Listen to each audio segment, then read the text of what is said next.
l'Éternel, car il entend ma voix.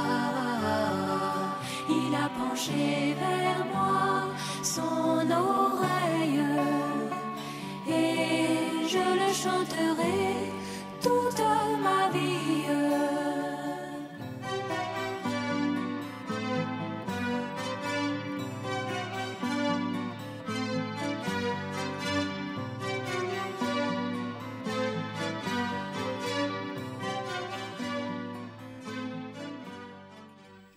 Que Dieu soit béni. Nous sommes heureux, sinon très heureux d'être ce soir ensemble. Ce que nous allons regarder ensemble n'est pas extraordinaire, mais tout juste nous montrer par les Écritures que nous sommes enfants de Dieu. Et comme nous sommes enfants de Dieu, nous recevons l'éducation qui vient de Dieu. Nous recevons tout ce qui est nécessaire pour notre formation. Quel père ne souhaiterait-il pas envoyer son fils, sinon ses enfants, dans les meilleurs établissements du monde, afin que ceux-ci reçoivent l'instruction qui leur permette de rentrer dans la vie active. Ça, c'est le souhait de tous les parents. Mais nous, en tant qu'enfants de Dieu, il faut que nous saisissons l'opportunité que Dieu nous donne, pas pour entrer dans les grandes écoles, mais pour rentrer dans la vie éternelle. Et c'est une éducation, frère, c'est une éducation à laquelle nous ne pouvons pas échapper. Ça, même si on ne veut pas, nous aurons la correction pour vouloir. Nous serons obligés d'accepter. Parce que nous sommes enfants de Dieu. Mieux, frère, notre Dieu est le roi. Et la Bible dit le roi des rois. Et par ricochet, si notre Père est roi, nous on est quoi? Nous sommes des princes. Alléluia. Et si nous sommes des princes, frère, on ne va pas bourlinguer dans n'importe quoi.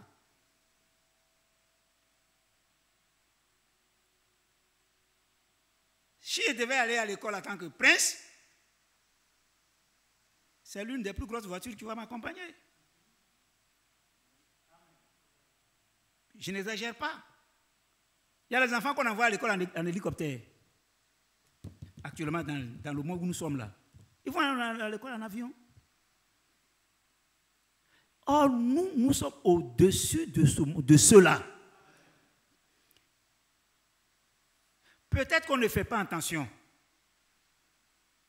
C'est pourquoi la fois passée, c'était le dimanche passé, je vous disais que Dieu nous donne la chose et puis on refuse. Il dit c'est pour vous et puis on refuse. Par contre, on veut donner ça aux autres. Et je crois que nous avons tous compris la manière dont nous devons nous comporter par rapport aux Écritures. Amen. Donc ce soir, nous devons savoir, frères et sœurs, que notre Père, c'est le Dieu très haut. Et en tant que Dieu très haut, la Bible dit qu'il est le roi des rois. C'est-à-dire qu'il est même au-dessus de ce qu'on appelle roi. Et s'il est au-dessus de ce qu'on appelle roi, nous sommes des princes. Et si nous sommes des princes, notre place est réservée. Nous avons les plus grandes places. Mais est-ce que nous le comprenons tel? Est-ce que nous le comprenons? Est-ce que nous le savons? Ou alors nous disons que nous sommes comme tous les autres?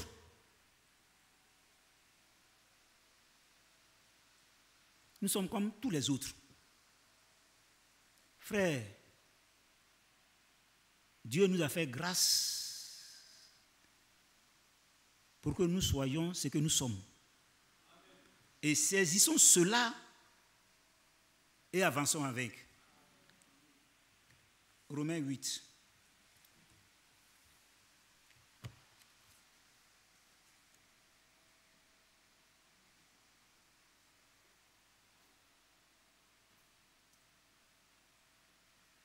C'est pourquoi, frère, c'est lui qui a le droit de vie et de mort. C'est lui. C'est lui notre Père là. Il a droit de vie et de mort. Si aujourd'hui, à l'heure où nous sommes en train de parler, s'il a regardé, même apparemment, il n'y a rien qui puisse t'amener à la mort. S'il dit il faut mourir, tu vas mourir. Et personne ne peut s'opposer. Personne. Et c'est lui qui a dit que nous sommes ses enfants. Frère, le privilège que nous avons, c'est trop grand. Bon Dieu, c'est merveilleux. Moi, toi, qu'on le sache. Qu'on le sache. Quel enfant du roi qui ne sait pas qu'il est fils du roi? Et puis, ils font les épaules carrées. Parce que mon père est le roi, moi je suis son fils. Mais il agit ainsi. Or, nous, on n'est pas dans ce champ-là. On a dépassé ça. On est trop grand. On est trop grand. Et quand nous allons rentrer à la maison, oh là là. Frère, il y a des grands signes, pas pour tout le monde, mais pour quelques personnes, quand elles doivent quitter ce monde-là. Il y a des signes. Ils démontrent ces signes-là qu'ils ne vont pas ailleurs, mais ils vont se le mettre. Et il veut hâter même leur départ. Autrement dit, permettez-moi de le dire, si le lieu qui nous est réservé là, s'il était mauvais, vous pensez que les Abraham, les Moïse, les Jacob et tout ça, ils allaient être là-bas? Ce n'est pas possible. Là où nous partons, frère, oh là là. Quand vous lisez Apocalypse, c'est la démonstration, un peu seulement.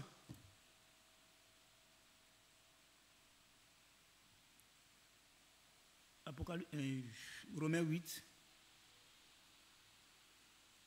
Il n'y a donc maintenant aucune condamnation pour ceux qui sont en Jésus-Christ. Aucune. Je ne dis pas ceux qui sont venus regarder Jésus-Christ. Non. Je ne dis pas ceux qui sont venus passer à côté de Jésus-Christ. Je ne dis pas ceux qui se sont tapés la poitrine quand on amenait le Seigneur Jésus à la croix. Ces femmes-là. Je ne dis pas parler de ça. On dit, si vous êtes en Jésus-Christ, il n'y a aucune condamnation pour vous. Pourquoi? Parce que vous êtes enfant de Dieu. Qui peut condamner un enfant de Dieu? Ou alors, nous ne sommes pas enfants de Dieu, ou nous le sommes. Est-ce que nous saisissons et comprenons que notre position est une position privilégiée? Que l'ennemi a envie, mais malheureusement, il ne peut pas posséder ça. Et je vous en prie, il y a une anecdote, peut-être je vais vous parler de ça. Ne faisons pas comme les vers de terre. Selon ce qui m'a été raconté, le ver de terre avait pour oncle le forgeron, qui en lui-même donnait la colonne vertébrale. C'est parce que nous avons la colonne vertébrale et tout ça que nous marchons. Et à chaque fois qu'on l'appelle, dit, oh, mon papa est là. Je dis, attention, après toi, va voir ton papa, ton oncle, il va te faire la colonne vertébrale. Dit, oh, j'ai encore le temps. Bientôt, je vais aller chez lui, je vais avoir ma colonne vertébrale, puis je vais marcher comme vous. Et chaque fois, c'est la même chose. Un matin, il arrive, son oncle est mort. Alors, l'oncle est mort, qu'est-ce qu'il va rester? Il n'a pas de colonne vertébrale, il n'a rien. Il va rester par terre, il va ramper jusqu'à sa vie. Et aujourd'hui, nous devons rentrer en Jésus-Christ pour qu'il n'y ait aucune condamnation pour nous. Ne venons pas regarder et puis dire, bon, après. Comme aujourd'hui on dit, c'est là-bas on va voir. C'est ici que tu dois savoir que tu es sauvé ou pas. Là-bas on va voir, frère, ça n'existe pas. Là-bas on va voir, ça n'existe pas. C'est maintenant. C'est maintenant que nous devons savoir ce que nous sommes. Ce que je suis là, c'est maintenant que je dois le savoir. N'est-ce pas, frère? N'est-ce pas vrai? Et alors,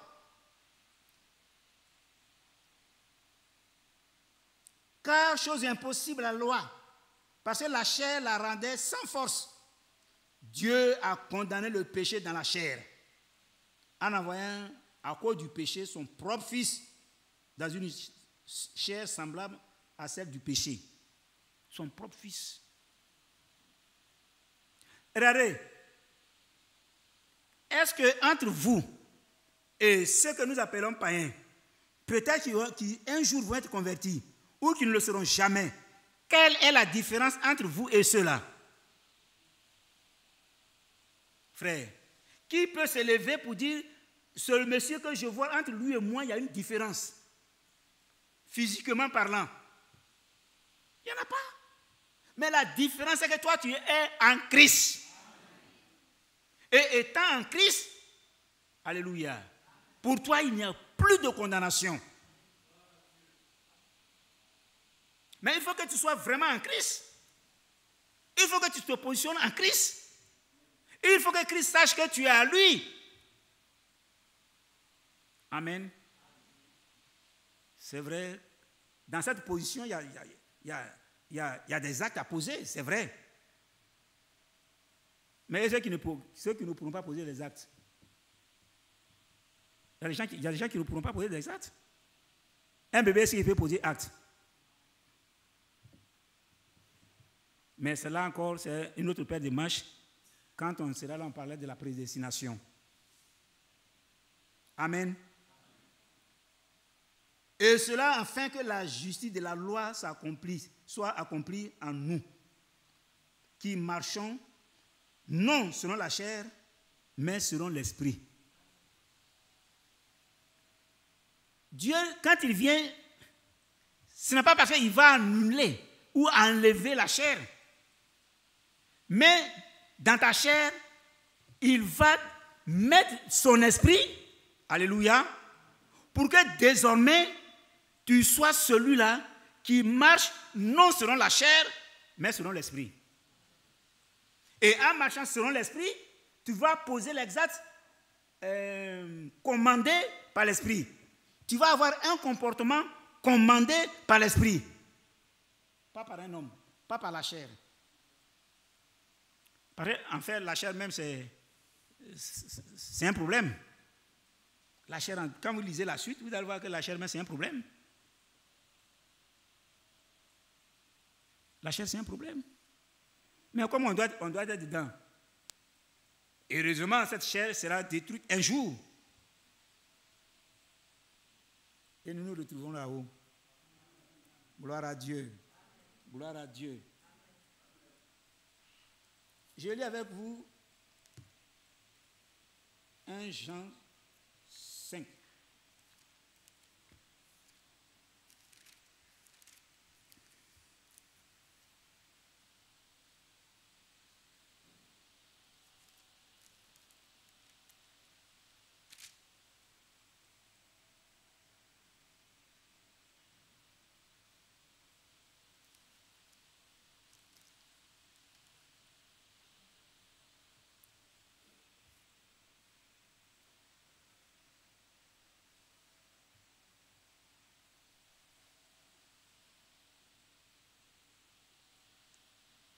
Je lis à partir du verset 18.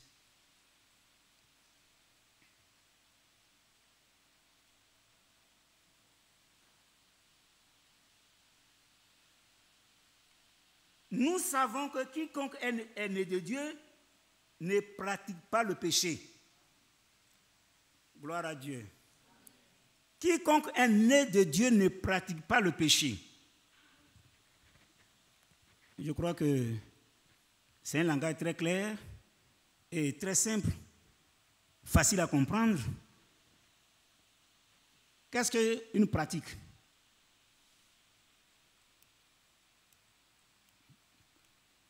Monsieur le maître, aidez-nous. Qu'est-ce qu'une pratique?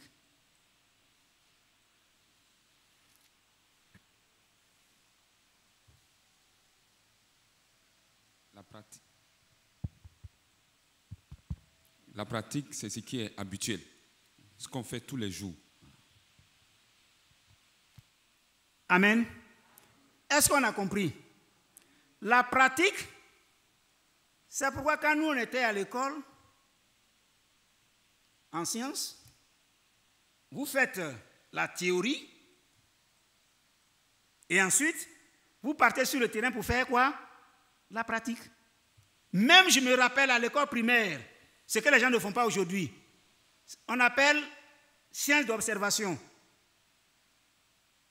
Parmi vous, il y a nombreux qui n'ont pas fait la science d'observation. Je ne sais même pas si un a fait ça. Mais moi, j'ai fait la science d'observation. Qu'est-ce que cela veut dire?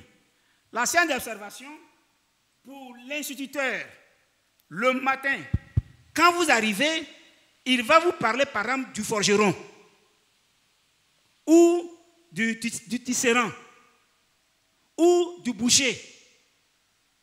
Ça, ce sont les exemples que je donne.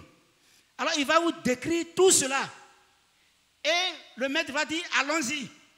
On vous met en rang, ça c'est à l'école primaire. Et vous allez sur le forgeron pour observer. C'est ce qu'on appelle la science d'observation. Pourquoi? Parce que vous venez de faire la pratique, vous allez maintenant sur le terrain, la théorie, oui, vous avez fait la théorie. Allez à l'école, le maître vous a expliqué, il a tout fait. Maintenant il dit, allons-y sur le forgeron. Qui parmi vous a fait ça? Ah bon? Ton maître est fort, hein? Vous voyez? Et à l'école primaire, vous mettez un rang bien respectueux, vous arrivez, et puis vous restez autour, soit du boucher ou du forgeron ou du tisserand. Et puis vous le voyez faire. Le boucher va découper la viande. Il va vous observer, et maintenant, arrivé encore à l'école, on va vous poser la même question, mais vous avez vu. Ça, c'est la science d'observation. Et aujourd'hui, frère, il s'agit de la pratique après la théorie. Mais ici, il est dit que celui qui est en Christ ne pratique pas le péché. Il peut arriver malheureusement, en tant qu'humain, en tant qu'homme, qu'il pêche. Ça peut arriver. Mais ce n'est pas une habitude pour lui. La pratique, c'est quand on fait ça habituellement. Tu as fait ça aujourd'hui, après demain tu vas faire, même tu attends encore peut-être 5 ans, et puis tu fais, tu attends encore 2 ans, et puis tu fais, et c'est devenu une pratique pour toi. Mais la Bible dit, un enfant de Dieu ne pratique pas le péché.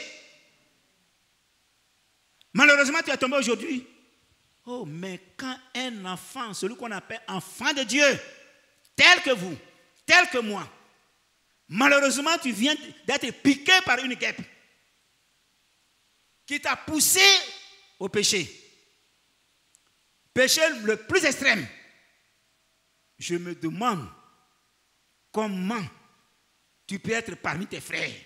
Comment tu peux te sentir si vous devez être en groupe avec les autres. Comment tu vas te sentir? Je me pose la question, comment tu vas vivre? Comment tu vas marcher? Comment tu vas faire? Si tu es heureux, ça, je ne sais pas si vraiment tu ne pratiques pas le péché. Mais tu seras l'homme le plus malheureux parmi tes frères. Au point où si tu ne fais pas attention, celui qui t'a observé peut te poser la question, mais frère, on dirait que tu as quelque chose. Oui, frère, j'ai quelque chose, je souffre. Je souffre. Ça, c'est un enfant de Dieu. Mais, oh mon frère, toi-même tu sais, nous sommes des humains, hein? C'est pas parce qu'on est chrétien qu'on ne peut pas faire ça, hein? Ah bon? Mais sachez-le bien, je continue.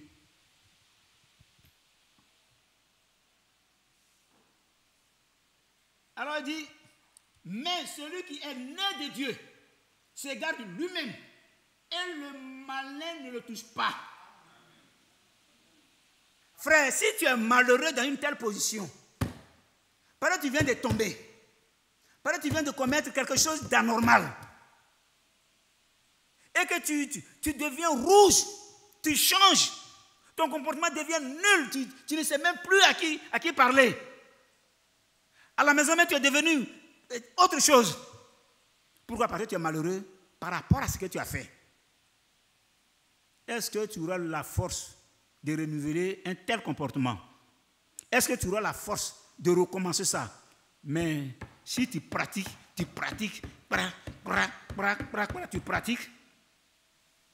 l'ennemi t'a touché.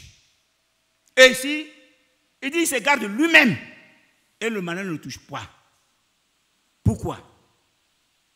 Nous savons que nous sommes de Dieu et que le monde entier est sous la puissance du malin. Ce monde entier. L'ennemi, il a le chapeau du péché dans sa main. L'ennemi, il a entre ses mains le chapeau de la mauvaise vie. Il a le chapeau de la colère. Il a le chapeau de la cupidité. Il a le chapeau de la méchanceté. Et il se promène avec. Gare à celui qui lui donne l'occasion. Il va déposer ça sur ta tête, crie. Parce que sur le monde, quand la Bible dit le monde entier, c'est le monde entier. Mais à l'exception des filles de Dieu. Alléluia. C'est pourquoi il dit celui qui en crie, il se garde lui-même. Où tu vas avec ton chapeau? Ne me touche pas. Même si tu n'as pas crié ne me touche pas, ton comportement doit crier plus fort. Le verset 20, je ne le lis pas. Prenons le chapitre 3.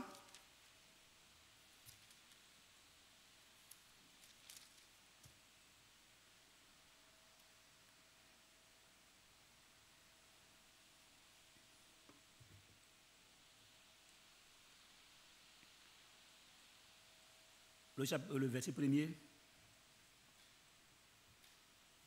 Voyez quel amour le Père nous a témoigné pour que nous soyons appelés enfants de Dieu. Frère, ce n'est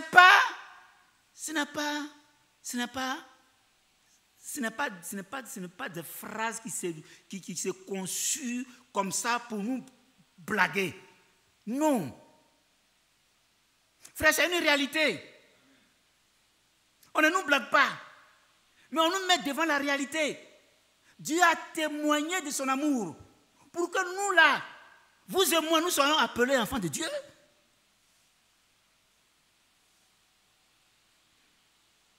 Frère, les filles de Dieu en rang. Alléluia. Les filles de Dieu, mettez-vous ensemble. Certainement, il y aura beaucoup qui vont hésiter. Mais les vrais enfants de Dieu, l'Esprit de Dieu les conduira automatiquement à se mettre dans le rang. Si tu regardes et dis, moi, je suis dedans aussi, c'est que tu n'es pas enfant de Dieu. Tu n'es pas dedans aussi. Dieu a donné le témoignage. Quel témoignage vous voulez qu'on nous donne pour démontrer que nous sommes enfants de Dieu? Frère, quel témoignage?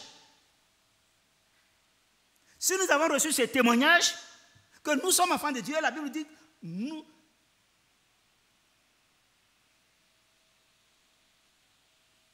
Et dit que... écoutez. Et nous le sommes. Si le monde ne nous connaît pas, c'est qu'il ne l'a pas connu. Si le monde ne nous connaît pas, ne nous connaît pas comme enfants de Dieu là. Maintenant, je disais, je crois que c'est le dimanche aussi, aujourd'hui, la confusion dans le comportement est telle que si nous ne faisons attention, nous pouvons nous tromper en tant qu'humains. Pourquoi? À l'époque, déjà par le comportement, par l'habillement de nos sœurs, quand on les regarde, on sait que c'est une sœur. Quand tu regardes une femme, ma soeur qui est là, quand tu regardes ma soeur Bonnie, bonsoir, que Dieu te bénisse. Quand tu la regardes, tu sais que c'est une soeur. Mais aujourd'hui, tu ne peux pas regarder une femme et puis toi, tu dis c'est une soeur. Parce que l'ennemi a pris la chose en main. Et il a déposé ce chapeau de la confusion au milieu de nous. Pour que les femmes du monde s'habillent aussi comme les sœurs. Et si on ne fait attention, on va croire que c'est une sœur. Vous voyez? Ce n'est pas une sœur. Mais l'ennemi sait ce qu'il fait. Il veut mettre la confusion dans notre esprit. C'est pourquoi, mes sœurs, faisons attention dans notre comportement, dans notre habillement même. Tout ce que nous faisons, nous devons faire attention. Il faut que l'attention soit mise sur tout. Dans le comportement, dans la vie, dans tout ce que nous faisons. Alléluia. Il faut qu'on sache qu'une sœur est une sœur.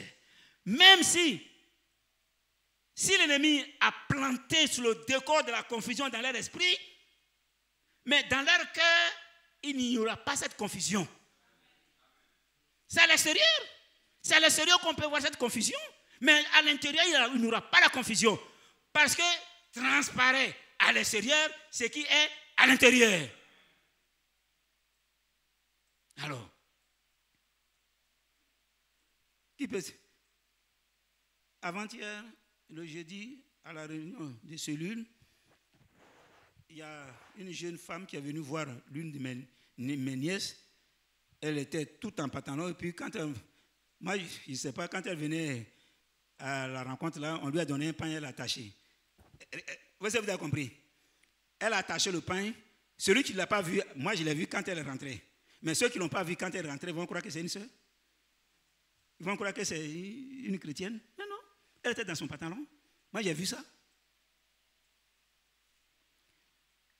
Est-ce que son intérieur est propre? Ce qui est à l'intérieur, ce qui est sorti à l'extérieur. Et elle a perdu tout son temps à dormir. Pour peut-être 45 minutes, 30 ou 45 minutes que nous avons eu. C'est pourquoi je voulais demander pardon à mes enfants, à mes soeurs. Dans votre habillement aussi, faites très attention. Dans votre tenue vestimentaire, même tout le reste, faites très attention. Même les hommes aussi. Faisons très attention. Ce sera l'éducation spirituelle. C'est ce que la parole nous donne comme formation, comme éducation.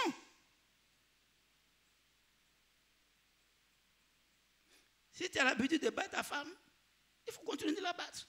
Même s'il y a de la visite, continue de la battre.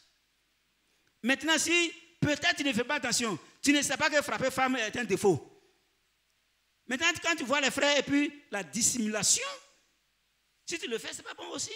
Mais il faut continuer de la battre, attendre de casser son nez. Et quand les frères vont venir, frère, bon, je suis fâché. Puis bon, maintenant, on va te donner l'éducation pour dire qu'on ne fait pas ça. Et tu auras appris quelque chose. Mais si tu fais la dissimulation, tu ne vas rien apprendre. Vous comprenez? Si tu es en train de l'insulter, continue de l'insulter. Quand un frère va venir, continue de l'insulter. Alors, quand il va venir, quand le frère va te voir, il va dire, frère, c'est pas comme ça on fait. Voilà ça, voilà ça. Voilà ce que la parole de Dieu dit. Ah, mon frère, je ne savais pas. Gloire à Dieu.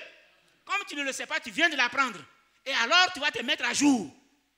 Il n'y a pas de mise à jour, même à l'école.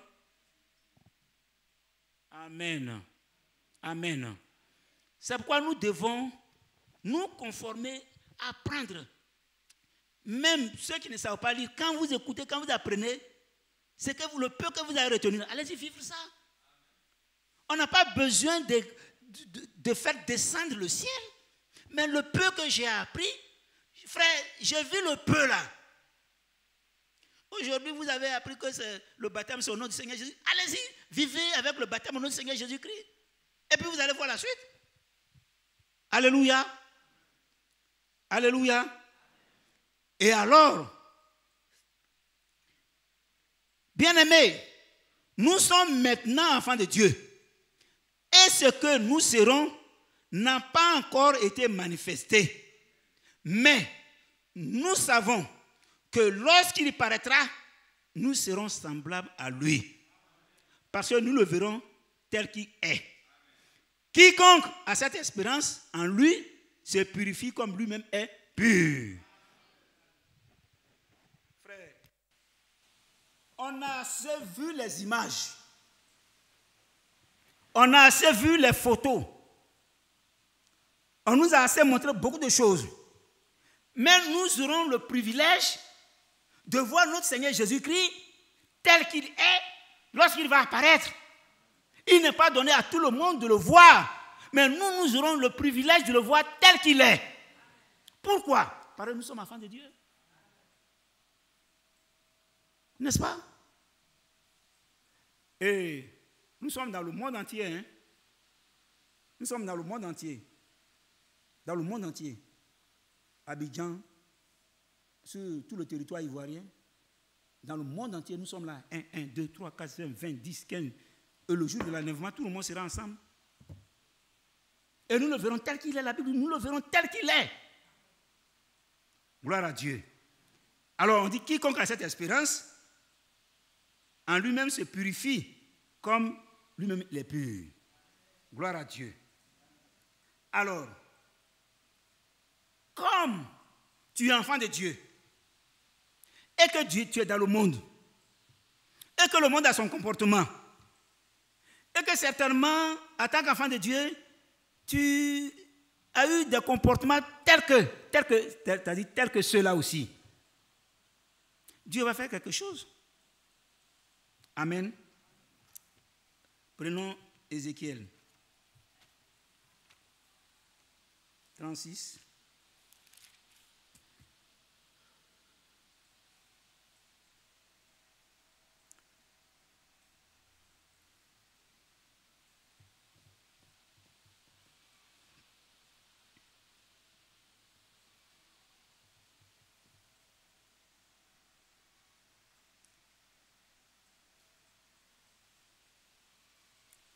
Je lis à partir du verset 24. Frères, voilà notre avantage. Voilà l'avantage que nous aurons, ou que nous avons maintenant. Et effectivement, ça se fait maintenant. Il dit, je vous retirerai d'entre les nations. Amen. Je vous retirerai d'être les nations. Frères, peut-être d'autres vont voir de manière physique. N'est-ce pas? C'est-à-dire, ils vont voir de manière physique qu'on va nous retirer d'entre les nations. Non. Sur le plan spirituel, frères, nous n'aurons pas le même comportement que les nations. Est-ce que vous comprenez? Nous n'aurons pas le même comportement que les gens des nations. Et alors, en nous retirant, il va nous donner un comportement nouveau. C'est-à-dire un comportement qui soit celui de la Bible. C'est pourquoi il le dit. Je vous rassemblerai de tous les pays et je vous ramènerai dans votre pays. Alléluia. Ça, c'est Israël, physiquement, mais le peuple de Dieu, spirituellement. Alléluia. Je répandrai sur vous une eau pure et vous serez purifiés. Je vous purifierai de toutes vos souillures et de toutes vos idoles. Amen. Amen. Et à propos des idoles, permettez-moi de vous dire et d'insister un peu sur ceci. Certainement, parmi nous qui sommes là, nombreux ont eu leurs parents qui savent que Dieu existe. N'est-ce pas? Et dans leur cœur, dans leur pensée, il dit, il faut que nous nous approchions de ce Dieu-là. Mais comment faire? Et ainsi, vous allez comprendre que nos parents nous ont plus ou moins conduits vers les idoles. C'est ainsi que nos regards ont été tournés vers les eaux. Il y a des parents qui adorent les eaux, n'est-ce pas? Pareil, ils savent que Dieu existe. D'autres, vers les montagnes. Ils ont leurs poulets en main, et puis ils font les trucs de montagne. Bon, ils tuent ça. D'autres, vers les arbres. Les Iroquois surtout. Iroquois est devenu tout puissant dans la forêt là-bas. Peut-être parmi vous, beaucoup n'ont pas vu ça. Mais nous, nos parents adoraient. Chez moi, je crois que c'était Iroko. Ils allaient adorer les Iroko, les arbres. Pourquoi? Parce qu'ils savent que Dieu existe. Mais comment le trouver? Alors, ils veulent le représenter, l'illustrer. C'est ainsi qu'ils vont vers les eaux, vers les montagnes, vers tout ce que vous voulez. Même d'autres ont les souris. D'autres ont les canaris dans leur maison, avec les petits signes. Alléluia. Est-ce que vous avez compris ça? Mais en tant que fils de Dieu, que lui-même il a appelé, et dit il va nous purifier en nous faisant sortir des nations. N'est-ce pas? Alléluia. Alléluia. Et je vous purifierai de toutes vos souillures. Vous voyez, tout ça, c'est des petits démons. C'est des souillures. Tout ce dont je viens de vous parler, les montagnes, les souris, les serpents, d'autres ont les serpents. Bon, frère, en Afrique, il y a beaucoup de choses. Quand c'est chez nous, ici, on appelle ça magie noire. Quand ça va chez les blancs, on appelle ça magie blanche. Il y a la magie, ils font leur magie aussi. Tout ça, c'est les mêmes démons. Chacun a son nom. Et quand il dit purifier, ce n'est pas seulement les Africains, mais c'est tout le monde entier. Tous ceux qui lui appartiennent seront purifiés. Amen.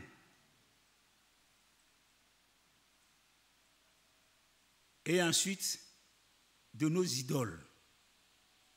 L'idolâtrie. Tout ce que vous mettez en la place de Dieu, que vous adorez, sont les idoles. Sont les idoles. Un jour, un pasteur, dans sa prédication, il a dit que tous ces démons de nos parents, quand vient la foi là, ça est sur nous, ils vont prier pour que ces démons-là quittent. Moi, je n'ai pas compris ça comme ça. Pour moi, j'ai compris que quand tu viens à Christ là, tu as une nouvelle création. Tu as une nouvelle création. On dit les anciennes choses sont passées, frère. Les anciennes choses sont passées. Toi, tu vas venir prier pourquoi?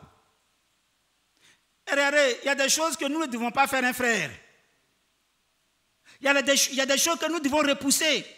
Même si la prédication paraît bien. Mais quand ce n'est pas vrai, il faut repousser ça. Sinon, cet esprit va t'attraper. J'ai tout récemment vu quelque chose qui m'a choqué. J'ai souffert tout le temps. C'est quoi? Dans les pays lusophones, vous connaissez le nom. Ou, c'est Pâques, non? La fête qui vient de passer là. On a crucifié quelqu'un. Le nom de ce pays-là. J'avais ça en tête, j'ai oublié encore. Pauvre Ali. Frère, est-ce que vous ne savez pas que ça a une moquerie? On se moque de Dieu, on se moque de Jésus. Ils l'ont crucifié, il a souffert cadeau. C'est le pays lusophone, quelque chose de... Oh, vraiment, le nom m'a échappé. Philippines. En Philippines. Merci frère, que Dieu te bénisse. Ils ont pris une grosse croix, ils l'ont mis dessus, ils l'ont cloué. Il a souffert, je voyais le monsieur souffrir. Pauvre de moi.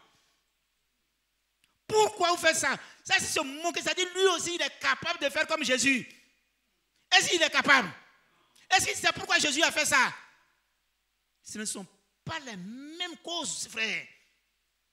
Il ne sait pas pourquoi Jésus a été crucifié. S'il savait pourquoi Jésus a été crucifié, il ne se serait jamais amusé à se mettre sur une croix. Pour dire que lui aussi, il est capable d'être crucifié. C'est une moquerie. Ce n'est pas juste. Condamnez ça, frère. Même si cela doit vous coûter la vie, condamnez ça, ce n'est pas juste. Comment? Et il se laisse crucifier. C'est une moquerie. C'est une moquerie, frère. Jésus. Alléluia. Même si lui, il était crucifié pour Philippines seulement, Jésus n'a pas été crucifié pour Philippines. Pierre a dit, ne me crucifiez pas comme Jésus. Renversez-moi. Renversez-moi. Je ne peux pas me comparer à ça. Lui qui a marché avec Jésus, lui qui a vécu, qui a mangé avec Jésus, lui qui était à la pêche, et il appelait, viens ici toi. Il est venu et dit, désormais, je ferai de toi pécheur d'homme. Il dit, mettez ma tête en bas, parce que je ne suis pas digne. Aujourd'hui, toi, tu te lèves et tu dis, je suis digne. Crucifiez-moi. Frère, ici, quand Paul dit, soyez mes imitateurs comme moi je le suis de Christ, ce n'est pas dans ces actes-là. C'est trop fort pour que nous le fassions. Nous devons les comprendre et avoir un comportement exemplaire dans les enfants. Un enfant de Dieu ne peut pas accepter pareille chose. Jamais. Est-ce que nous comprenons ça? Au contraire, frère, tout ce que le Seigneur a fait, si tu as quelque chose à faire, c'est de mettre sa parole en pratique. Mais n'accepte jamais qu'on te donne même un cocota, parce qu'on a donné cocota à Jésus. On a donné cocota à Jésus, donne-moi cocota aussi. Ça, c'est des choses auxquelles nous devons faire. Et attends que mon cœur, le cœur que j'ai là, ne peut pas accepter que j'aille jusqu'à faire certaines choses condamnables. Mais plutôt, alléluia, je dois glorifier mon Dieu. Je dois être heureux de marcher avec mon Seigneur. Que Dieu soit béni. Alors,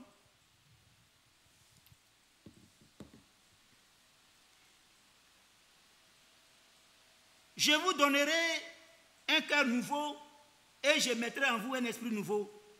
J'ôterai de votre corps le cœur de pierre et je vous donnerai un cœur de chair. Je mettrai mon esprit en vous. Amen. Alléluia. Oui, frère. Donne-moi ton esprit, Seigneur. Amen. Que ton esprit descende sur nous ce soir, Seigneur. Amen. Nous en avons besoin. Amen. Nous en avons besoin pour notre édification, pour notre vie, pour notre comportement, pour notre marche. Seigneur, que ton esprit descende sur nous. Amen. C'est une promesse. Frère, on est d'accord avec cette promesse? Amen. Alléluia. Alors, le cœur nouveau, c'est comment? Amen. Vous savez, le cœur de l'homme est tortueux. Et quand Dieu le change, oh là là, frère, quand Dieu a changé ton cœur, ton comportement aussi change. Quand Dieu t'a touché, tu n'as plus le même comportement. Gloire à Dieu.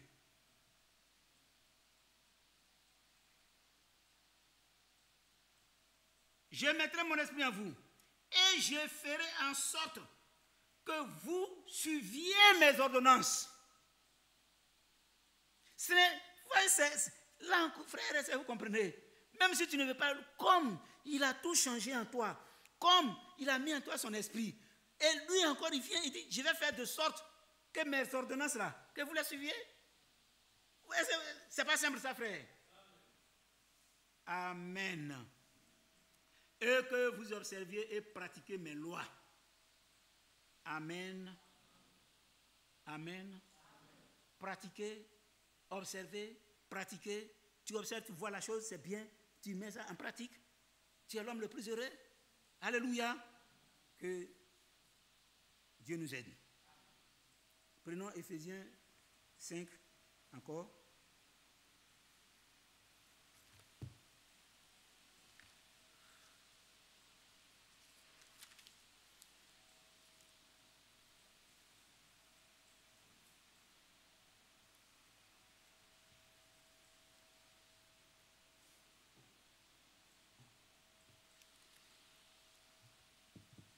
partir du verset 8.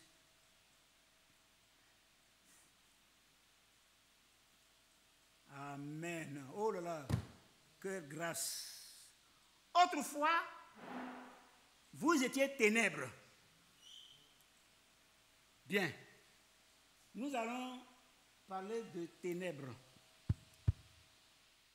On va mettre la différence entre ténèbres et obscurité. Il y a obscurité et il y a ténèbres. Excusez-moi, est-ce que obscurité et ténèbres, c'est la même chose? Non. Que Dieu vous bénisse. Il n'a pas dit autrefois vous étiez obscurité. Dans l'obscurité, on peut même se voir. On peut même voir un peu. Mais dans les ténèbres, frère, on ne voit rien. Tout est noir. Est-ce que c'est ça? Et c'est ça, il prend pour nous comparer. Que autrefois, nous étions ténèbres.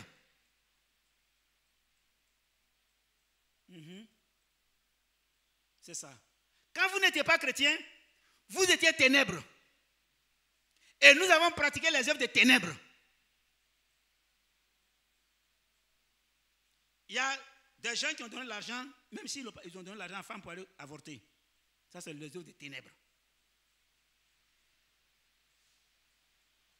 Il y a des gens qui ont couché avec les sœurs. Ça, c'est ténèbres.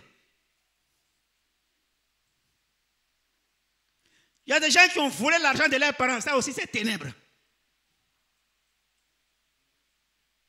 Il y a beaucoup de choses. Et c'est ce que nous étions. Frère. Qui n'était pas, parmi nous là, disons la vérité.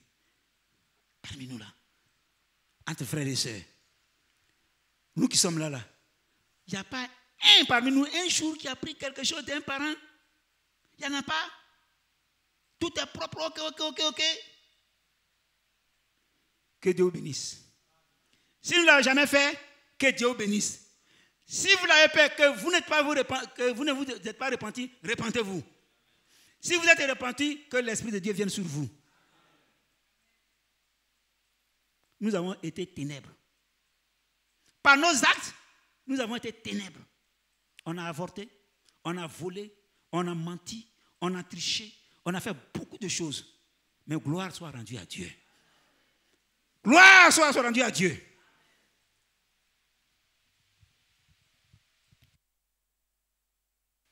Alors, maintenant, vous êtes lumière. Où ça? Pas ailleurs. Pas ailleurs. Maintenant, vous êtes lumière, mais dans le Seigneur. En demeurant dans le Seigneur, notre lumière ne s'éteindra jamais.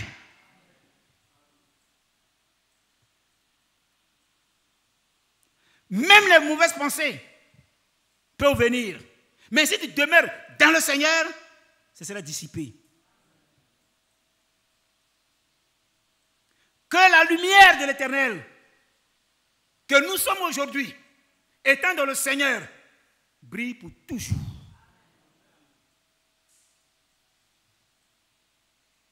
Marchez comme des enfants de lumière, car le fruit de la lumière consiste en toutes sortes de bonté, de justice et de vérité.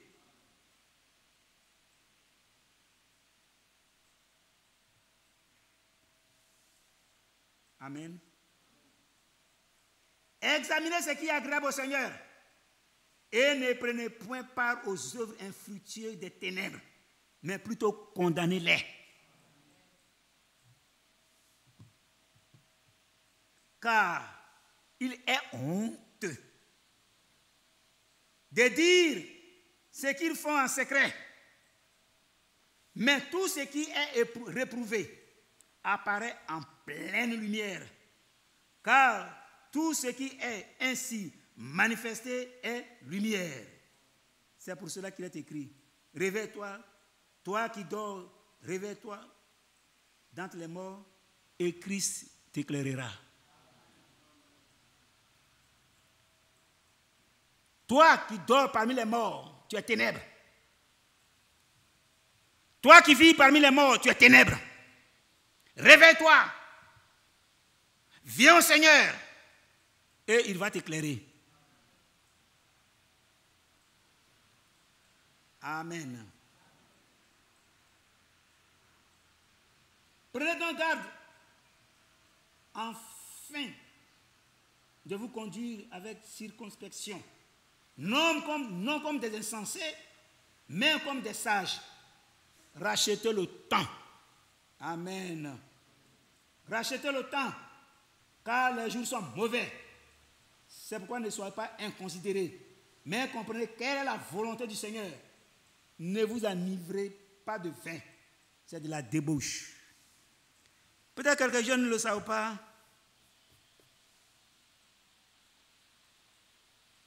Ne vous enivrez pas de vin, c'est de la débauche. Que Dieu nous aide. Que Dieu nous conduise. Que lui-même, son esprit, soit devant nous. Et soyez au contraire remplis de l'esprit. Entretenez-vous par des psaumes, par des hymnes et par des cantiques spirituels, chantant et célébrant de tout votre cœur les louanges du Seigneur. Rendez continuellement grâce à Dieu, le Père de toutes choses, au nom de notre Seigneur Jésus-Christ. Vous soumettant les uns aux autres dans la crainte de Christ. Frères, si ces choses-là demeurent en nous, alors nous avons une mission. Amen. Nous avons une mission. Si tous les matins, dans ta maison, c'est les cantiques spirituels, si tous les matins, au lieu de chanter les bébés, au lieu de chanter les aloukou, au lieu de chanter les zouglou, au lieu de chanter les adios, les akombo, au lieu de chanter les goumbé, c'est les cantiques qui sortent. Alléluia. C'est les louanges à Dieu qui sortent. Amen. C'est la bénédiction du Seigneur qui sort. Ne seras-tu pas béni? Et alors, la Bible dit, Ésaïe 53,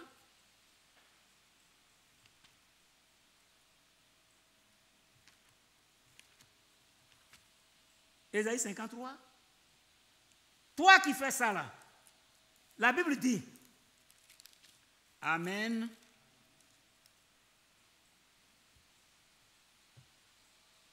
C'est vrai. Il a plu à le verset 10, Ésaïe 53, le verset 10, il a plu à l'Éternel de le briser par la souffrance.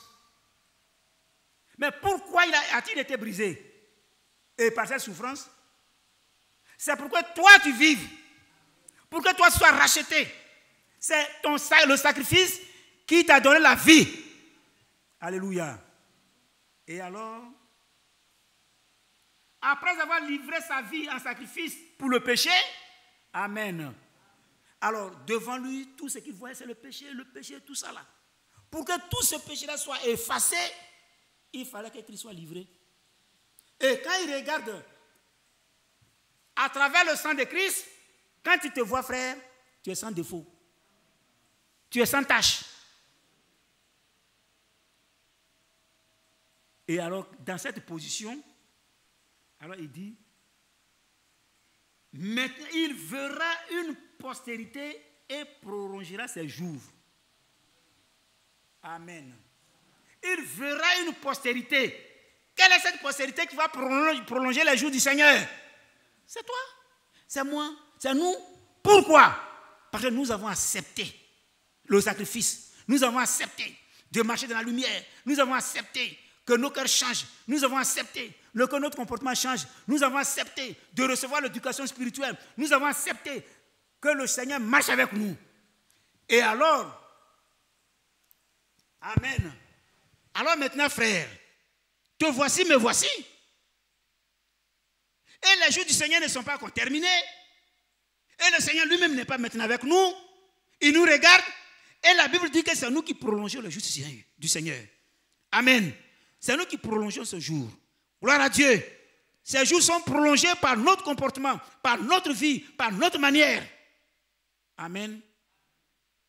Mais si je vis encore clopin, dans le péché, comment je peux prétendre prolonger les jours du Seigneur? Comment moi je peux dire que je prolonge les jours du Seigneur?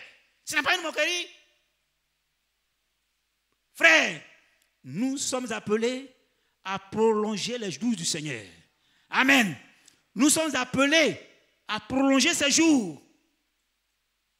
Et naturellement, aujourd'hui, depuis le Seigneur ne vient pas. Oui, s'il y a des gens tels que je vous vois, tels que vous êtes sanctifiés, et que vous prolongez les jours du Seigneur, lui-même il est content, il dit, il y a encore quelques-uns derrière. Amen. Il y a encore quelques-uns qui vont venir et qui seront sauvés. Donc, continuez la marche. Est-ce que nous sommes fatigués? Est-ce que nous sommes fatigués de marcher? Non. Nous ne sommes pas encore fatigués de marcher parce que nous sommes les enfants de Dieu. Que la paix de l'Éternel soit avec nous et qu'il nous donne son esprit maintenant pour ceux qui ne sont pas encore baptisés de cet esprit et que cet esprit de Dieu sur nous amène à la victoire finale. Que Dieu soit béni. Amen.